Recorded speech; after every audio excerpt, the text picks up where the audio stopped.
and Elvis. First time in this event, are there any nerves at all?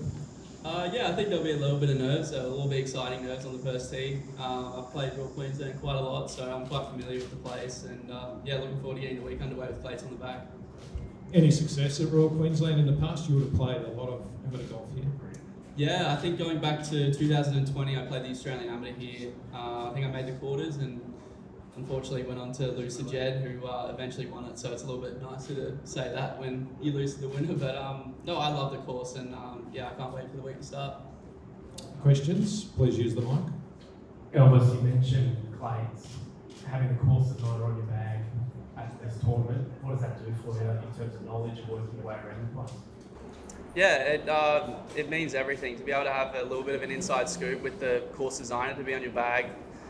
This place is what you see is what you get around here. And yeah, it's very hard to be able to be flabbergasted when you're off the tee. You know, it's very clear right in front of you, but around the greens it can get pretty tricky with all the undulation and the slope. So being on the right side of the hole is quite important around here. But yeah, Clayton and I will have that down pat, so we'll be fine.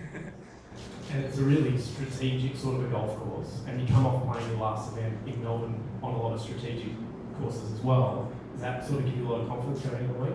Yeah, it does, most certainly. Playing the Sandbelt Invitational where Clace and Jeff, they both hosted that event, and it was such a great first year for it. Going into Royal Queensland, it reminds me a little bit of Sandbelt golf. I mean, obviously nothing similar to Sandbelt golf when you're away from Melbourne, but this is probably the closest thing you can get to it. It's a little linksy. There's a couple of long holes in areas, but yeah, just keep it straight and knock it on the green, make some putts, keep it simple, it'll be fine. So. More questions? Hey Elvis, watching Cam Smith this morning, how inspirational is that for you to want to go out and get and do what he did? Yeah, it's very inspirational. I remember going back to 2019 where I spent a week with Cam over in Jacksonville. That was great to be able to get an insight of what life's on the PGA Tour, and most importantly, what I need to do in order for me to get to that level. That was a really good learning curve for me. I think I was 17 at the time. So I've had a couple of years since then to work on my game and find little holes that I might need to improve, as I like to call them the 1% stuff. But it's very inspiring. You know, he's such a legend of a guy, and he's such a down-to-earth guy. So to be able to see him win was great to see that for him and Australian golf. And just further to that, to hold off the number one in the world, like, it's a bit of ticket there, isn't it? You need a bit of bottle. Yeah, I mean, to be able to shoot, I think Plates told me it was 34 under for the week. I mean, that's obscene to be able to shoot that kind of scoring. I mean, it doesn't matter what golf course you play, you still have to shoot that. So to be able to see that happen, and yeah, it was ridiculous. But I mean, he's such a great bloke, and yeah, I'm very, very happy for him. Elvis, how's your back and what did you learn in Europe? Yeah, going back to the middle of 2021, I played the New South Wales Open late March, and then I had about a month off, and then I headed over in about June to Munich and played off a couple of sponsor exemptions on the European Tour and learned a lot about my game there. And yeah, obviously it was very unfortunate what happened with my back. I had a minor disc bulge in my lower right back, which was, I mean, to be honest, it was probably just a bit of overuse. It's very hard going from Australia to Europe where your routines aren't the same. And I think that's the number one thing I learned, was you have to adjust and adapt as well as you can. And you know, obviously going back over there in May, after I play all these Australian events, I'll have a very good understanding of what I need to do better, and I'll just know how to handle my business a little bit better. So I'm grateful to have that experience.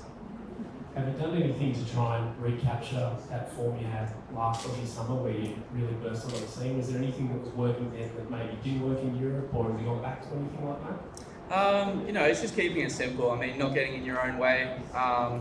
You know, I've got such a great team behind me. Obviously, my coach, Ian Triggs, I've been with him since I was about 8 years old, and still working with him, and he's great for me.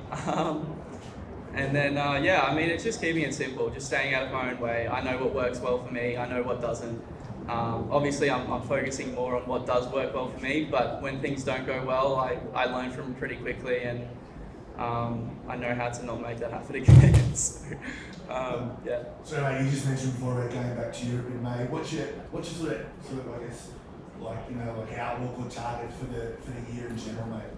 Yeah, so my main focus here is playing as well as I can here in Australia. The Australasian Tour, I think, has about 11 events, from in this 4 or 5 month period. So I'm looking forward to playing all those and doing as well as I can. And the goal is to do as well as I can on the order of merit. And there's a lot of opportunities up for grabs, and I'm excited for that.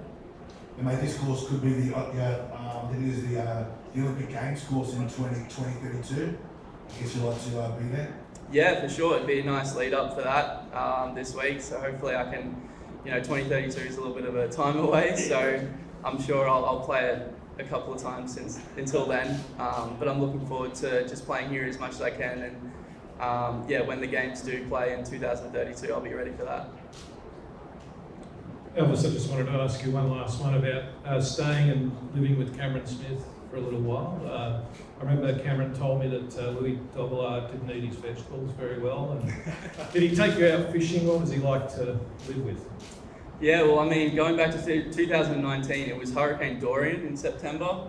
So we were actually on lockdown for about three days of that week that we spent. So we actually went down to the concession where they had the WGC event there that Morikawa won this year. So we didn't do much fishing, but just a lot of chit chat. I mean, when we were away from the golf course, we rarely chatted about golf, which I actually enjoyed. It was a bit of a flick of the switch, I'd like to call it. But yeah, he's such a great guy, and to be able to just be surrounded by him and learn as much as I can, it was awesome.